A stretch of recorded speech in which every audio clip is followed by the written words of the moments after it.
Hey everyone, VC, it's Matt again. I just did a review of the Beach Boys Holland album that's up and posted now. If you're interested in that, I'm doing their albums in order of release, so that's that on the Beach Boys. Anyway, moving over to another band. I wasn't going to do this. I did all the Beatles albums in order, the British albums, and took the albums and then ranked the songs in order of my preference for each album. And I went from Please Please Me through Let It Be, and I was just going to end it there. Uh, I know there's quite a few songs that weren't on the albums that were singles and so forth, but someone suggested or said that I should go ahead and do the the non-album singles, which would be collected on the stereo version of this album, Past Masters. I've got the CD box set. I don't have the I've got the mono CD box set. I don't have the mono vinyl set yet. I've got the stereo vinyl set, which um, but this one, the good thing about this, at least, is that it has all of the non-album tracks. The mono one is missing two or three of them because they were in stereo only. So this came out, Past Masters came out as two CDs, I want to say 1986, 1987 or so, when the Beatles first came out on CD. Uh, one of them had a white cover, one of them had a black cover. Terrible covers for both. Not very, I don't know who put these together, but they probably spent all of 5 minutes thinking up the cover. It's a shame that they couldn't come up with some better artwork than just this basic thing. There's a gatefold because it's a double album, which is nice picture of the band there. I wasn't going to do this because it's not an album proper. It's a compilation album, and this goes from the beginning to the end of their career. So the band changed so much in that 6, 7 year time period and developed and grew so much that comparing these songs is kind of hard. It's kind of like, I don't know, comparing baseball players of today to baseball players of the 80s to baseball players of the 40s and 50s, baseball players of the 20s. I mean, the game has changed so much that it's sort of tough to do. And someone that was great back in the 30s, would they be great today, and vice versa, that sort of thing. But I decided for fun I'd go ahead and do it. There's quite a bit. There's 32 tracks on this album, and so you got the early stuff, the middle stuff, the late stuff. The with a couple of exceptions, this is another one of those. Like a lot of the Beatles albums, it was just nearly impossible to rank the songs because I tend to like 99% of everything the Beatles did. Um, you know, I'm unapologetic, huge Beatles fan. They're my favorite band, and so there's really there are a couple of exceptions here. There's two or three exceptions here, but there's really not a bad track on here. And most every track on here, if I was ranking them individually on a 1 to 10 scale, I would give them a 10, with those few exceptions that I mentioned or will mention here in a minute. So getting down to ranking these was just, I could have struggled with this and wrestled with it for a, a week. But instead of doing that, I just sat down here a few minutes ago, wrote out the songs so I could cross them off as I got to them, wrote 32 to 1, and just started filling it in. Just did it quick without trying to overthink it, because if I did, I would just be messing around with it all day and probably the rest of the week. So this is one of those things where if you ask me tomorrow or a week from now or a month from now, the order that I've got these in probably be a little bit different or a lot different. But let's go ahead and get into it. I'm going to start with 32 and work my way up to number 1. Number 32 is You Know My Name, Look Up My Number. I can't stand that song. One of the very few Beatles songs, that and Wild Honey Pie, are probably the two Beatles songs that I just flat out can't stand. Never did like it. Fortunately, it was on a B-side and little heard and should have been deservedly so. Number 31, Sleep Ditch. Sleep Ditch. I guess I'm not pronouncing that right, but that's She Loves You in German. They did a couple of songs in German to try to get a hit in Germany, and I think they actually did have hits in Germany with these two songs, but of course they had, kind of played in Hamburg before they were famous, and sort of got their musical chops there. Anyway, it's just weird. It's nothing wrong with the recording. They're singing in German, but it's just I guess the kids in Germany appreciated the gesture, but it's just kind of a curiosity weird thing. So it's not a bad song per se, but it's not something that I go out of my way to listen to. Other than way back when I wanted to hear it just to hear it, but I'm fine with the regular version of "She Loves You."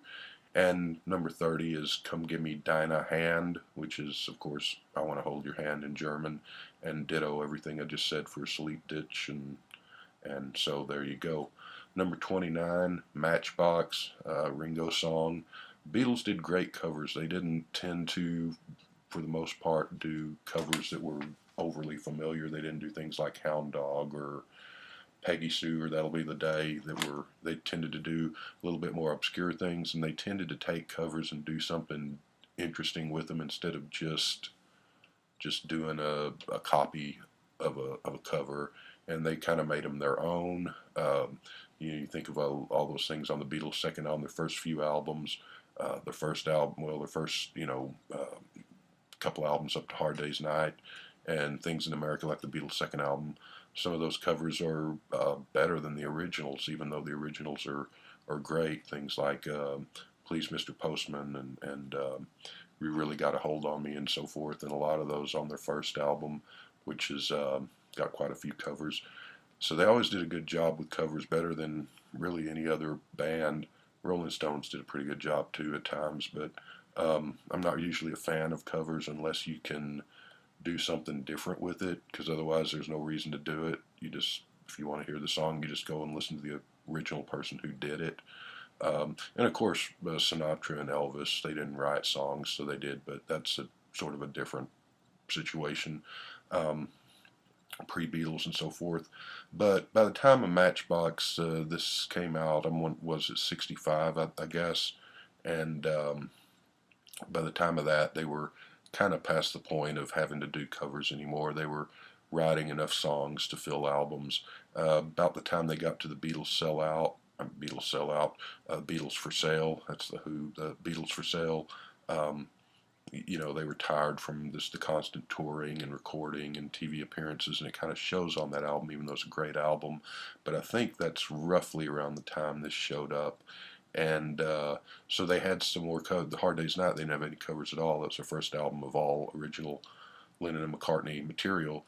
Um, Beatles for Sale, they're a little worn out, and so they did some covers. But it's a shame that they couldn't have taken a little bit of a break. I mean, they bounced right back with Help, and of course Rubber Soul after that. But I'm not saying that Beatles for Sale is a bad album. I don't think it is. Some people consider it one of their weaker albums, but I always loved it. But it is a shame they couldn't have taken a little break and then come back refreshed and written more original songs. And so by the time of Matchbox, it's kind of past the time of them to be doing covers, I think. Ringo, they do a good job on it. It's passable, but it's not anywhere near as good or as exciting as some of the covers that they did on their earlier albums. And so, not a bad song. I like it. It's just kind of a little subpar for the Beatles. 28, Ballad of John and Yoko. Kind of it's just John and Paul, so it's not complete Beatles. It's it's okay. I kind of like it all right, but it really probably should have been a Plastic Ono Band single like Cold Turkey and Instant Karma. Should have been a John Lennon thing, not a Beatle thing, in my opinion. Um, it's a little odd thing of a song, but it's just not a bad song. But it's I don't know. That's number 28. Number 27, which me and Mr. Mayo Joe took me to task for here the other day on my Let It Be ranking. But number 27 is Get Back. Again, it's a good song when I'm in the mood for it. Compared to all their other singles, though, it's toward the bottom in my opinion. I'm not saying it's bad. It's okay. It's just kind of borders a little bit on just generic sort of rock, but it's a good song. Number 26 is Long Tall Sally. This is another cover, Paul. Uh, Earlier cover than Matchbox. Uh, great song. They do a good performance of it. Little Richard does a great job of it, of course, too, on the old original. Um, but this is a very familiar. This was a big hit for Little Richard. I guess in the 50s or whenever it came out.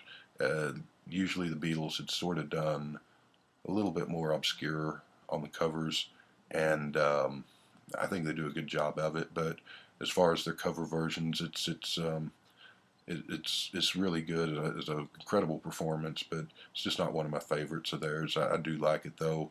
Number 25 might surprise some people, and it's hard on these because, like I said, all of these songs, most all of these would rank a 10 in my book.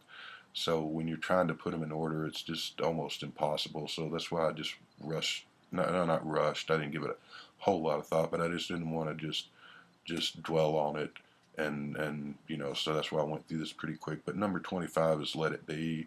Um, it's kind of Paul trying to do a Hey Jude Part 2. It is a great song, but I kind of have to be in the mood for it, and I'm not always in the mood for it.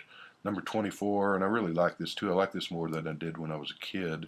The Inner Light, which flip side of Lady Madonna by George.